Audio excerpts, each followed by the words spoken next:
అందరికీ వందనాలండి. అనుదిన ఆనందం అనే ఈ కార్యక్రమానికి మిమ్మల్ని అందరినీ ప్రేమపూర్వకంగా ఆహ్వానిస్తూ ఉన్నాం. దేవుని సంఘం మినిస్ట్రీస్ ద్వారా ఈ కార్యక్రమం మీరు వింటున్నారు. గత కొద్ది దినాలుగా ఈ మాటలు మీతో కూడా పంచుకుంటూ వస్తున్నాను. ఈ రాత్రి దేవుడు నా హృదయంలో ఉంచిన ఒక మాటను మీకు జ్ఞాపకం చేస్తాను. విశ్వాసుల్లో కూడా గొడవలు వస్తాయా? ప్రభువును నమ్ముకున్నవారు పోట్లాడుకుంటారా? ఒకసారి ఒక పంపు దగ్గర ఇద్దరు ఆడవాళ్ళు పోట్లాడుకుంటున్నారు. అందులో ఒక ఆమె విశ్వాసి, మరో ఆమె అవిశ్వాసి. ఈ విశ్వాసి మారు మనసు పొంది బాప్తీసం తీసుకునే వరకు ఆ పేటలో రౌడీజం చేసింది. పాపం మారు మనసు పొందింది, అయినా వాళ్ళు భయపడుతూనే ఉన్నారు. వచ్చి ఆ బిందె పంపు దగ్గర వేస్తుంది. ఇంకొక ఆముండి, నువ్వు గుడికి వెళ్తావు, మళ్ళీ నెట్టుకొని వస్తావేంటి? ఇంకా అంతే. ఆమె ఏమే జుట్లు పట్టుకున్నారు, పుస్తకం ఇప్పారు, బాగా ఏ నుంచి జడ్డు దాకా తిట్టుకున్నారు.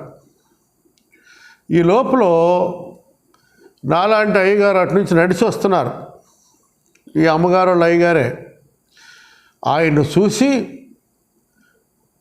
హల్లెలూయా హల్లెలూయా దేవుని స్తోత్రం దేవుని స్తోత్రం అంటుంది.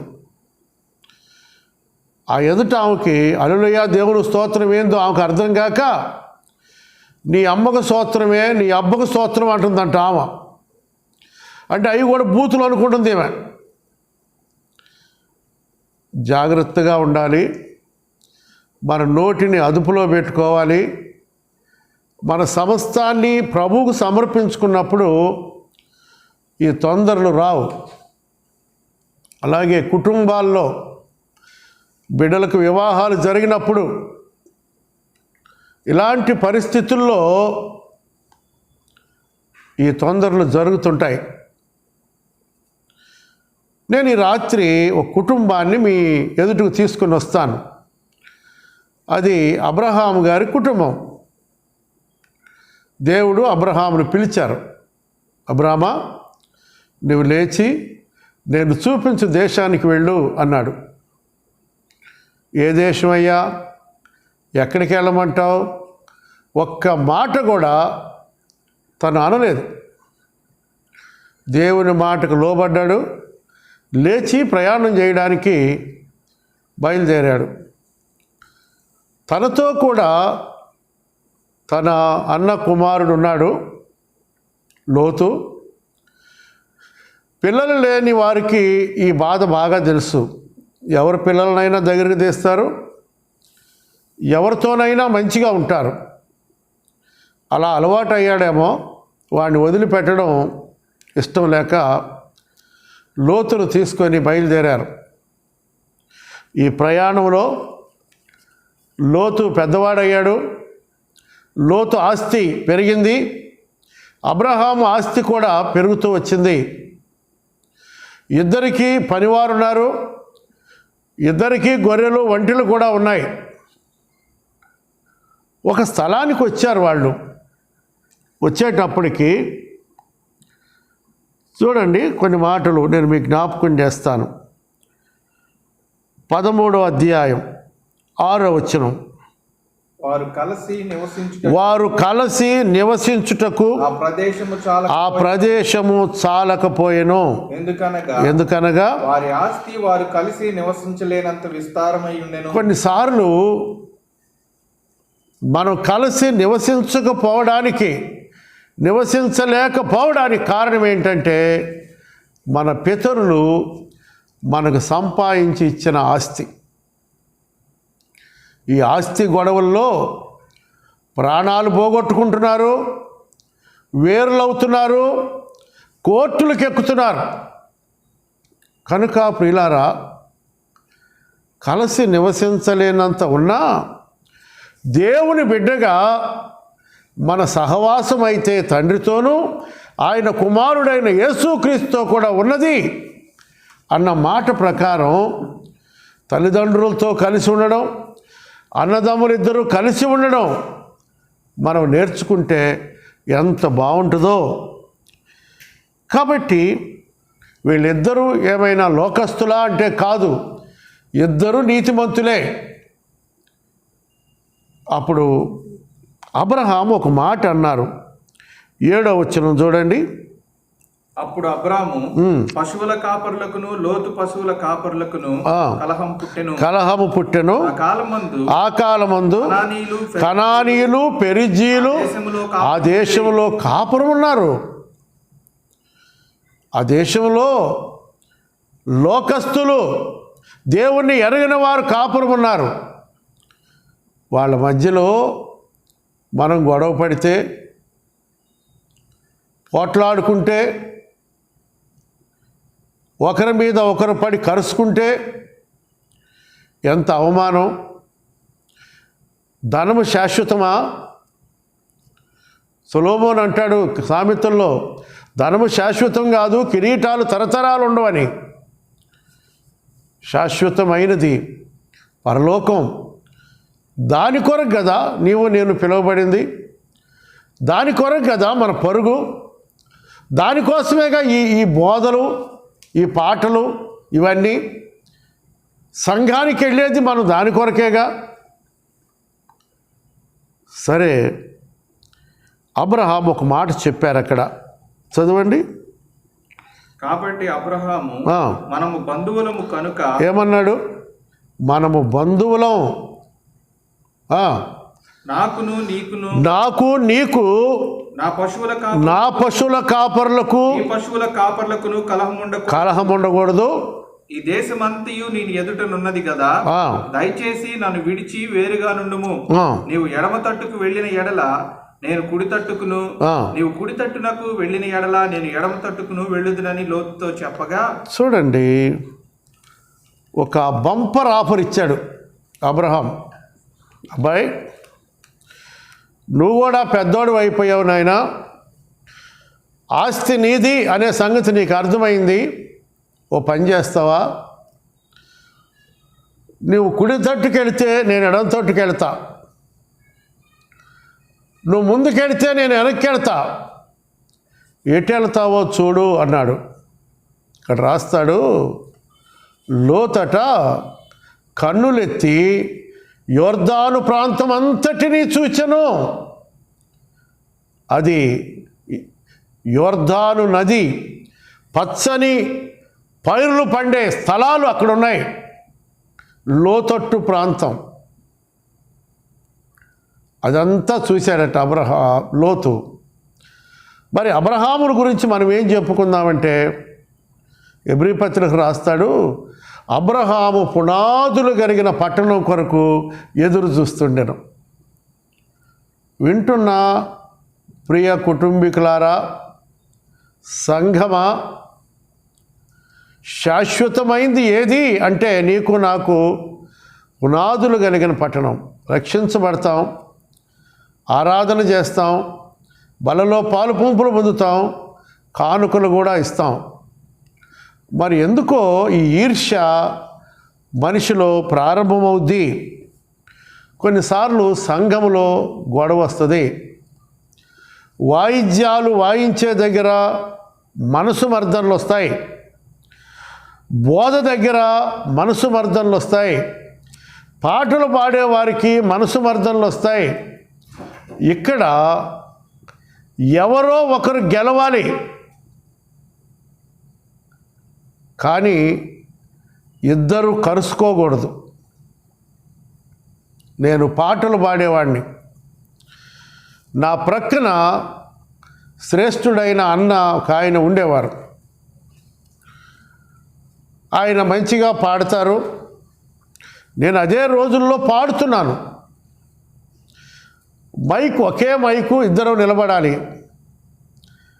నన్ను భుజంతో అట్లా నెట్టేసేవాడు అవతలకి. నిజమిది.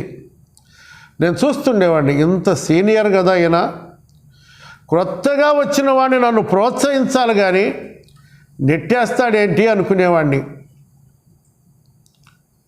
చాలాసార్లు ఇవే కదా మనకు గొడవలు. ఎందుకని నీ తలాంతులను ఉపయోగించుకోవడం లేదు? ఎవరి వైపు చూస్తున్నావు? సేవకుడా దీనికి కారణం? నువ్వు బోధ చేయకుండా మానుకోవడానికి సేవకుడా? పాడకుండా మానుకోవడానికి సేవకుడా? వాయిద్యం వాయించకుండా ఉండడానికి కారణం సేవకుడా? నువ్వే కారణం. ఏదో హృదయంలో బాధ వచ్చింది.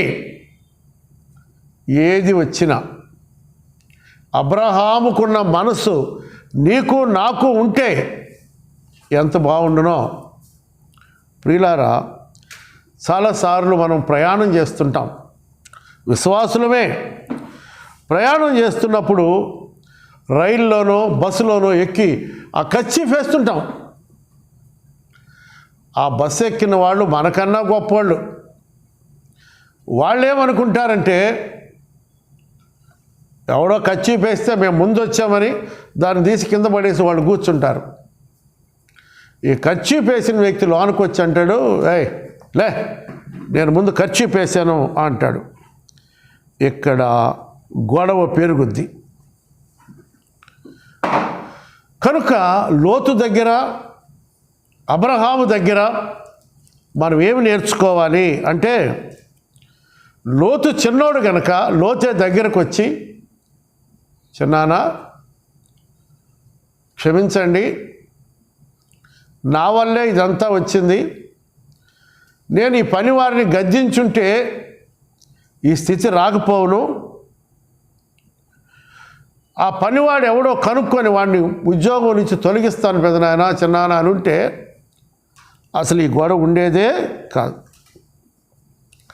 కానీ లోతు 10వ వచనంలో ఏం చేశాడో చూడండి. లోతు తన కన్నులెత్తి యోర్దాను ప్రాంతమంతటిని చూచెను. యెహోవా సొదొమ గొమొర్రా అను పట్టణములను నాశనము చేయక మునుపు సోయరుకు వచ్చు వరకు అదంతయు యెహోవా తోట వలెను, ఐగుప్తు దేశం వలెను, నీళ్లు పారు దేశమై ఉండెను. చాలు. అంటే ఇదంతా చూసి అబ్రహామును విడిచి వెళ్ళిపోయాడు. కృతజ్ఞత కూడా లేదు. అయ్యో, మా నాన్న అమ్మ చిన్నప్పుడు చనిపోతే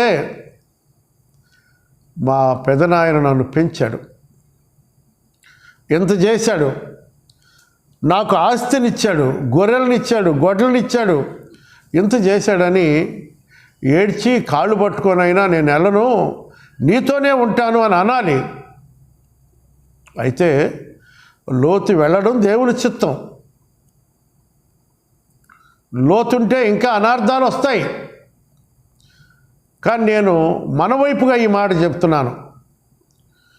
ఏ ఒక్కరైనా కుటుంబాల్లో 2 అన్నదమ్ములు ఉంటారు.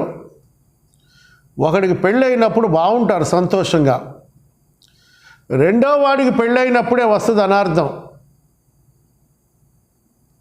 ప్రియమైన దేవుని బిడ్డలారా, ఈ చిన్నోడి భార్య అంటది, ఏంటి అంత ఆమెదేనా పెత్తనం, ఆమె చెప్పినట్టు నేను వినాలా,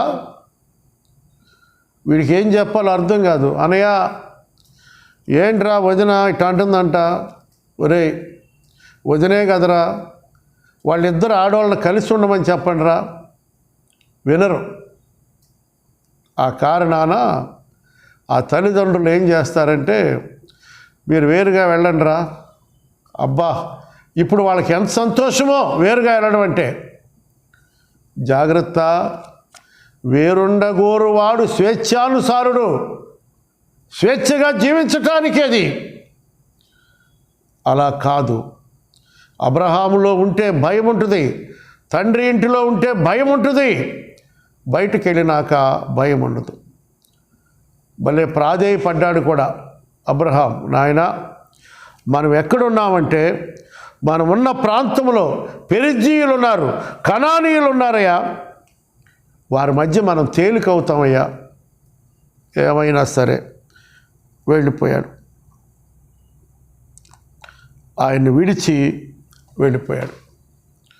నేను అంటాను, సమాధానం దగ్గర మొదటి అడుగు ఎవరేస్తారో వారే గెలిచినట్టు.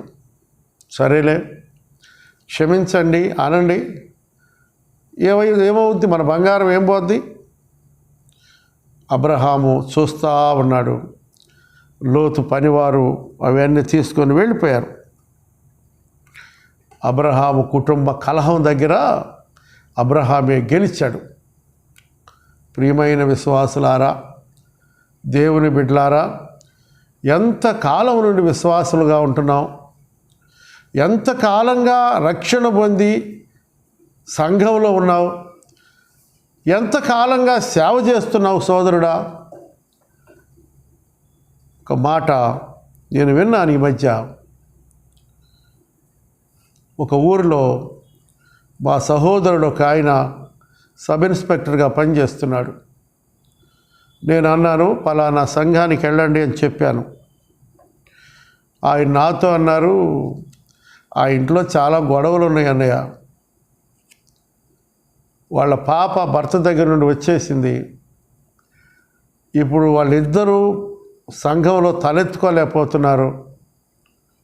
ఇలాంటి తొందరలు ఎన్ని ఉన్నాయో. మన కుటుంబాలని మనం మంచిగా కట్టుకోకపోతే, విశ్వాస జీవితంలో మనకు వచ్చే పరీక్షలో గెలవకపోతే, రేపు దేవుని ఎదుట చేతులు కట్టుకొని మనం నిలబడాల్సిన పరిస్థితి ఏర్పడుద్ది. ఆ తర్వాత 14వ అధ్యాయంకి వచ్చాం.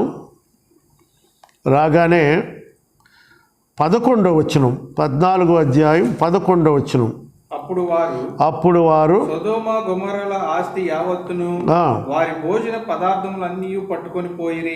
మరియు అబ్రాహాము సహోదరుని కుమారుడైన లోతు సొదొమలో కాపురం ఉండెను కనుక అతనిని అతని ఆస్తిని పట్టుకొని పోగా తప్పించుకొని ఒకడు వచ్చి హెబ్రీయుడైన అబ్రాహామునకు ఆ సంగతి తెలిపెను. చూడండి, లోతు అక్కడికి వెళ్ళాడు. సొదొమ బయట గుడారం వేశాడు. బాగానే ఉన్నారు. ఊరు వాళ్ళందరూ వచ్చారు. ఎవరో వచ్చారా బయట, అబ్బో వాళ్ళకి చాలా ఉన్నాయి, వాడిని ఊళ్ళోకి పిలుచుకుంటే బాగుండు అనుకున్నారు. అయ్యా మీరు ఎంత గొప్పోళ్ళు, లోపలికి రండి అన్నారు. స్థలాలు ఇచ్చారు, ఇళ్ళు వేసుకున్నారు, బ్రహ్మాండంగా ఉన్నాయి. అక్కడ అమ్మాయినే పెళ్లి చేసుకున్నాడు, 2 కూతురులు కన్నాడు. వాళ్ళకు కూడా యుక్త వయసు వచ్చింది, వాళ్ళకు కూడా పెళ్లి సంబంధాలు కూడా చూశాడు. ఇదంతా జరుగుతుంటే అబ్రహాముకి కనీసం పిలుపు కూడా లేదు.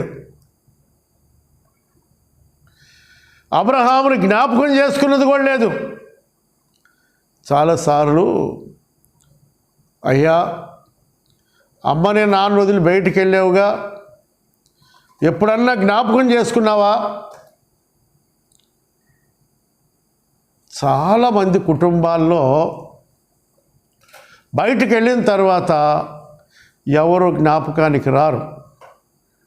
నువ్వు నీతిమంతుడు అయితే, నీతిమంతురాలు అయితే, కన్న బిడ్డ దగ్గర, అమ్మ దగ్గర, నాన్న దగ్గర సమాధానం ఉండాలి. ఈరోజు చాలామంది ఉద్రేకమైన సేవకు బయలుదేరారు. తోబుట్టువులను సరిగా చూడరు. వారికి రావాల్సింది వాళ్ళకి ఇయ్యరు. వాళ్ళని కనీసం ఆహ్వానించరు. నువ్వే మంచిదానివని అనరు. వారి దగ్గర సమాధాన పడరు. ఎందుకు నీ సేవ? ఎవరు నిన్ను గనపరచాలి? మొదట నీ కుటుంబంలో సాక్ష్యం పెట్టుకొని ఆ తరువాత సేవ చేయి.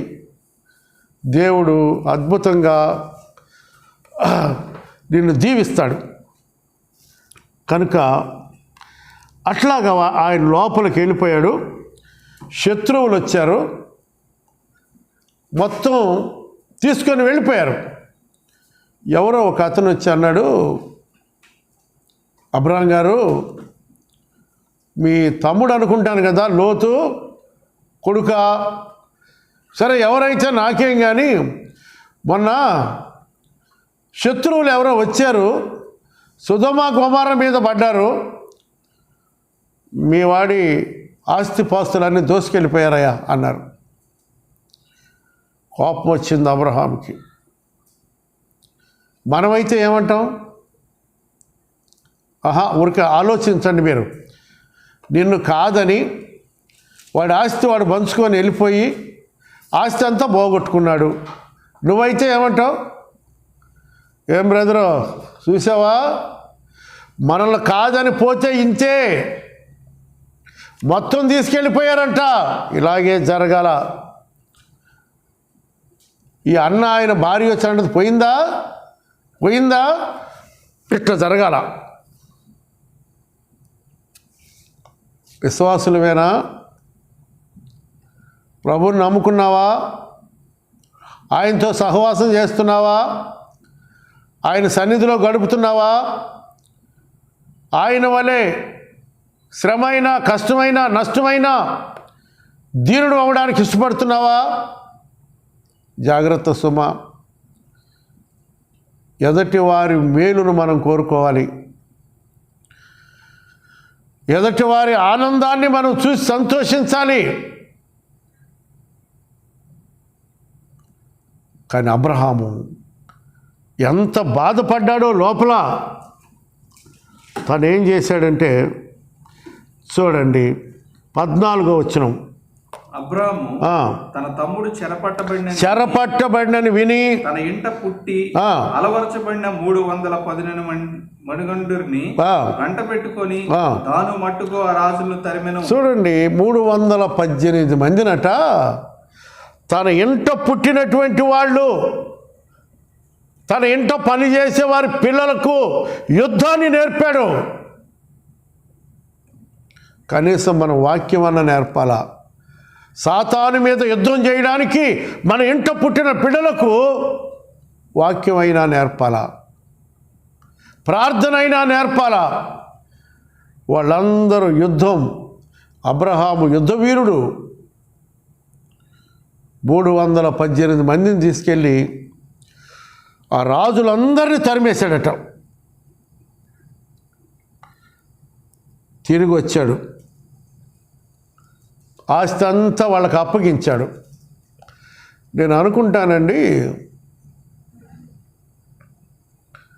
ఆస్తి అంతా ఇస్తున్నప్పుడైనా, నాకు తెలీదు ఈ సంగతి, ఊహించుకుంటున్నాను, లోతు భార్య ఎవరో అబ్రహాముకి తెలీదు, లోతు పిల్లలెవరో అబ్రహాముకి తెలియదు.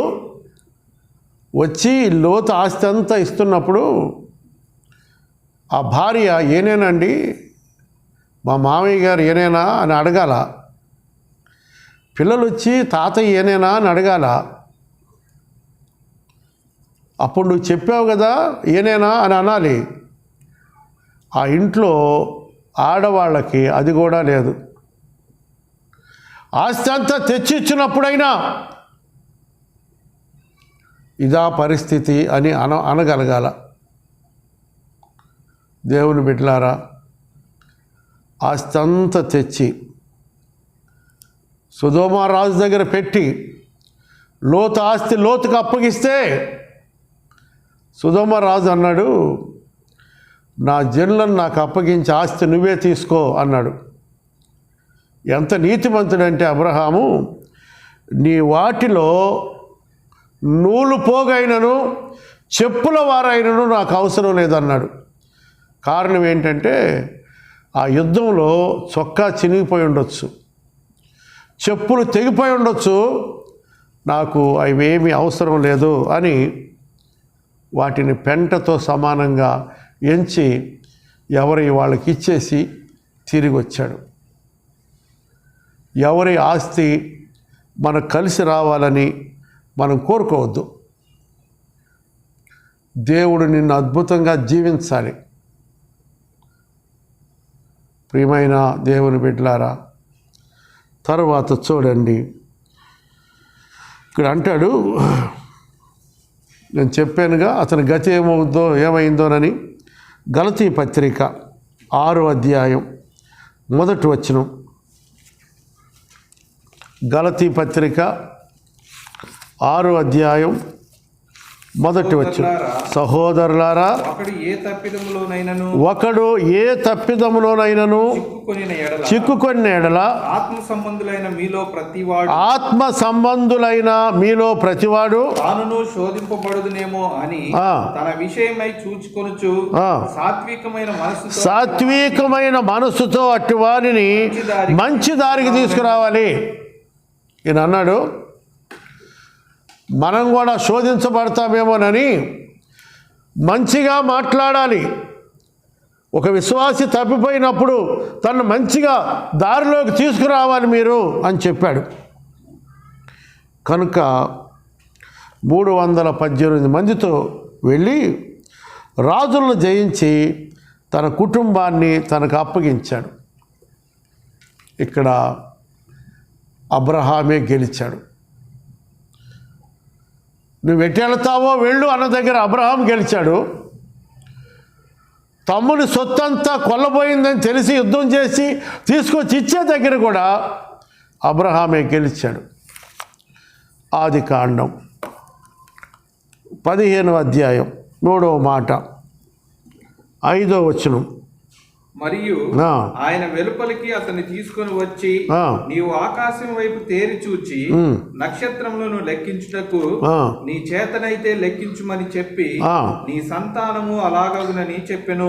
ఈ 15వ అధ్యాయం వచ్చేటప్పటికి అబ్రహాం ఎలా ఉన్నారంటే చాలా దిగులుగా ఉన్నాడు.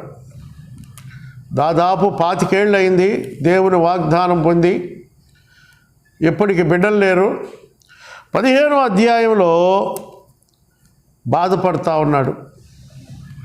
నా ఇంటి పెద్ద దాసుడే, నా ఇంటికి ఆస్తి కర్త అవును కదా అని అనుకుంటున్నప్పుడే దేవుడే భూమి మీద దిగొచ్చి అబ్రహామును చేయి పట్టుకొని బరబరా బయటికి లాక్కొచ్చాడు.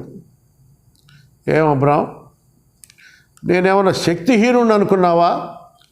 చేతగాని వాడిని అనుకున్నావా? ఎందుకు దిగులు పడుతున్నావు? నేను నీకు కేడాన్నయ్యా, నేను నీకు బహుమానాన్ని ఇస్తాను. చేతనైతే చూడు, ఆకాశ నక్షత్రాలు లెక్క పెట్టడం నీ చేతనైతే లెక్కబెట్టు, నీ సంతతిని అలా చేస్తాను అన్నాడు.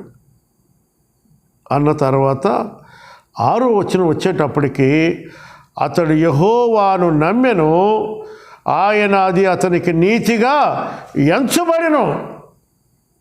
3వది, అబ్రహాము దేవుణ్ణి నమ్మటం దగ్గర అబ్రహామే గెలిచాడు. అవును నాయన, నువ్వు సమస్తం చేయగలిగిన దేవుడవు, ఏదో తొందరపడ్డానని దేవుడు తన ప్రత్యక్షతను కనపరిచినప్పుడు, ఆకాశ నక్షత్రాలు లెక్కబెడితే నీ చేతనైతే లెక్కబెట్టమన్నప్పుడు ఆయన పరిపూర్ణంగా నమ్మటం దగ్గర అబ్రహాము గెలిచినట్లుగా మనం చూస్తాం. దేవుని మీద నమ్మకం ఉంచాలి. విశ్వాస జీవితంలో ఏమైనప్పటికీ ఆయన నువ్వు నమ్మినట్లయితే అద్భుతమైన కార్యాలు నువ్వు చూడగలవు. ఇక 4వ మాట చెప్పి నేను ముగిస్తాను.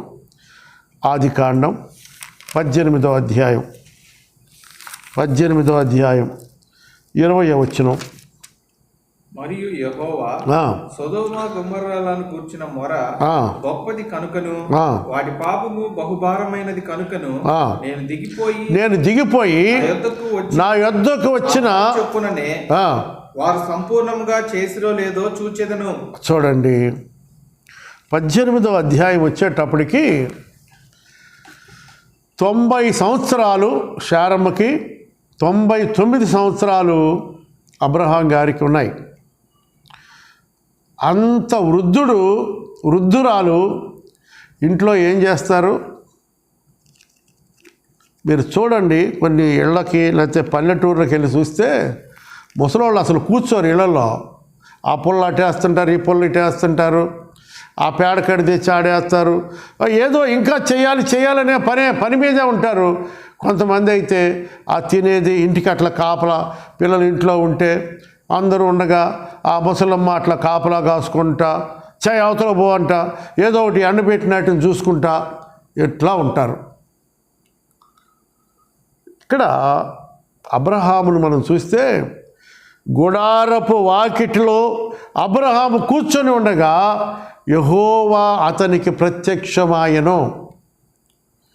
3 మనుషులు ఆయనకు ప్రత్యక్షమైరి. అతడు లేచి పరిగెత్తుకొని వెళ్ళి ఆయన పాదాల దగ్గర సాగిలపడి అన్నాడు, ప్రభువా అన్నాడు. మొదటేమో యెహోవా ప్రత్యక్షమాయెను, యెహోవాను చూశాడు. తర్వాత 3 మనుషులు ఆయన దగ్గరికి రావడం చూశాడు. దగ్గరకు పరిగెత్తుకొని వెళితే ఒక్కడే ఉన్నారు. ప్రభువా నీ దాసుని దాటిపోవద్దు. కాళ్ళు వాటేసుకున్నాడు. లే అబ్రాం, ఏంటో చెప్పు. నా ఇంటికి రాయ్యా, కాళ్ళు కడుక్కోయ్యా, అంత భోజనం తెస్తానయ్యా. అబ్బా, దేవునికి ఆతిథ్యం ఇచ్చిన అబ్రహాం ఎంత గొప్పడో. దేవునికి ఆతిథ్యం ఇచ్చినవాడు. పరిగెత్తుకుంటా శారమ్మ దగ్గరికి వెళ్ళాడు. శారా అని అరిచుంటాడు. శారమ్మ నిద్రపోతూ ఉంది. లేచుంటుంది. ఏమయ్యా, ఏం శారా ఇంకా పడుకుంటావు? మన ఇంటికి ఎవరు వచ్చారో తెలుసా? ప్రభు వచ్చారా? ఏం చేయమంటావు? నేను త్వరపడి మందకి వెళ్తాను, మాంసం తెస్తాను. నువ్వు ఈ లోపల 3 మానికల మెత్తని పిండి ఇసిరి రొట్టెలు చేయి. మాంసం తెచ్చాడు, వండారు, పాలు వెన్న అన్నీ పెట్టారు అక్కడ. ప్రభు ఆ చెట్టు కింద కూర్చొని భోజనం చేస్తున్నారు. 3 మానికల పిండి అంటే దాదాపు 30 మంది తినొచ్చు. అంత భోజనం వృద్ధురాలైన తల్లి చేసిందండి. ఈరోజు మన ఇళ్లల్లో పిల్లలకి 1 కిలో 2 కిలోల అన్నం వండి పెట్టడం కూడా బద్ధకమే. మీకు చెప్పనా, అన్నం వండి నీ తల్లిదండ్రులకు అత్తమామలకు మంచిగా పరిచర్య చేయండి. దేవుడు మిమ్మల్ని దీవిస్తాడు, మీ బిడ్డల్ని. కానీ అది కూడా ఈరోజు కష్టంగానే ఉంది. యవనస్తుల సంగతి చెబుతున్నాను నేను, వృద్ధులు కాదు. వృద్ధాప్యంలో ఆమె అంత పని చేసింది. ఆయన అడిగాడు, అబ్రామా, శారా ఎక్కడా? అదిగో నాయన గుడారంలో, ఇంకా పని మీదే ఉంది. సరేలే, మరుసటి సంవత్సరం వస్తాను, శారా కవిగిట్ట కుమారుడు ఉంటాడు అన్నాడు. అబ్రహాం 15వ అధ్యాయంలోనే నమ్మాడుగా. అబ్రహాము దేవుని నమ్మిన, అది అతని నీతిగా ఉంచబడినని అన్నాడు ఈయన. ఆమెమో వృద్ధురాలైన తల్లి లోపల నవ్వుకుంది. అట్లాగే చెబుతారులే, అట్లాగే చెప్తారు అనుకుంది. శారా నవ్వుతుంది. అబ్రహాం, శారా నవ్వనేలా? నేను నవ్వలేదయ్యా, నువ్వు నవ్వితివి. అయినా సరే నీ కౌగిట కుమారుడు ఉంటాడు. అయిపోయింది. భోజనం చేసి బయలుదేరాడు. వెళ్తా ఉండగా కొన్నిసార్లు మనకిష్టమైన చుట్టాలైతే బస్ స్టాండ్ దాకా వెళ్తాం. వారు మనకిష్టం కాని వాళ్ళు అయితే, సరే వెళ్ళరండి అక్క, అన్న వెళ్ళరండి అంటాం. మీకు అనుభవాలు ఉన్నాయి కదా ఎట్లాంటి. నువ్వేమో ఒక సామాన్యమైన సిరు ఉద్యోగికి భార్య, మీ అక్కేమో డాక్టర్కి భార్య. వాళ్ళు నీ ఇంటికి వస్తే మా అక్క డాక్టరమ్మ గారని, లేకపోతే మంచి ఉద్యోగని, మా బావ మంచి ఉద్యోగని వాళ్ళని బస్ స్టాండ్ దాకా లేకపోతే కారు దాకా వెళ్ళి పంపిస్తావుగా. విమానాశ్రయం దాకా వెళ్ళి పంపిస్తావుగా. కానీ నువ్వు వాళ్ళ ఇంటికి వెళ్ళినప్పుడు వాళ్ళు ఎక్కడి దాకా వస్తారు? సర్లేవే వెళ్ళిరావే, ఇంక మీ బావ వస్తాడు అన్నం వండాలా అంటది. అయిపోయింది. ప్రేమించే దగ్గర తక్కువ ఎక్కువ కాదు, అక్క అక్కే, చెల్లెలు చెల్లెలే, అన్న అన్నే, తమ్ముడు తమ్ముడే. ఆనాటున్న ప్రేమ ఈనాడు మన అందరిలో ఉండాలి. సరే, నేను వెళుతున్నానంటే ఆయనతో పాటు రోడ్డు దాకా వచ్చాడు. ప్రభువా, మీరు ఎక్కడికి వెళుతున్నారు?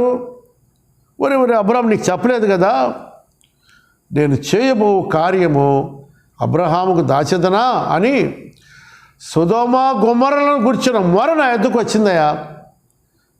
దాన్ని చూడడానికి వెళ్తున్నాను, దాన్ని నాశనం చేయడానికి వెళ్తున్నానంటే, అమ్మో సొదొమ గొమొర్రాలే, అక్కడ మా వాడు ఉన్నాడు కనుక అమ్మో ఈయనకు చెప్పాలని వెంటపడుతున్నాడు. ఏ అబ్రహాం, ఏం లేదయ్యా, అక్కడ 50 మంది నీతిమంతులు ఉంటే ఆ పట్టణాన్ని కాస్తావా? సర్లే, నువ్వు చెప్పావుగా. మళ్ళా బరిగా అయ్యా 45 మంది ఉంటే, 40 మంది ఉంటే, 30 మంది ఉంటే, ఆఖరికి 5 ఉంటే అన్నాడు, 10 మంది ఉంటే అన్నాడు. కానీ 5 కూడా లేరు అక్కడ. ఆ కారణాన ఆయన అక్కడికి వెళ్ళి, లోతు, నీ పిల్లలను తీసుకొని నువ్వు బయటికి రా, పరిగెత్తుకుని ఇప్పుడే వస్తానయ్యా. అల్లుళ్ళ కాడికి వెళ్ళాడు, ఎంగేజ్మెంట్ అయింది వాళ్ళకి.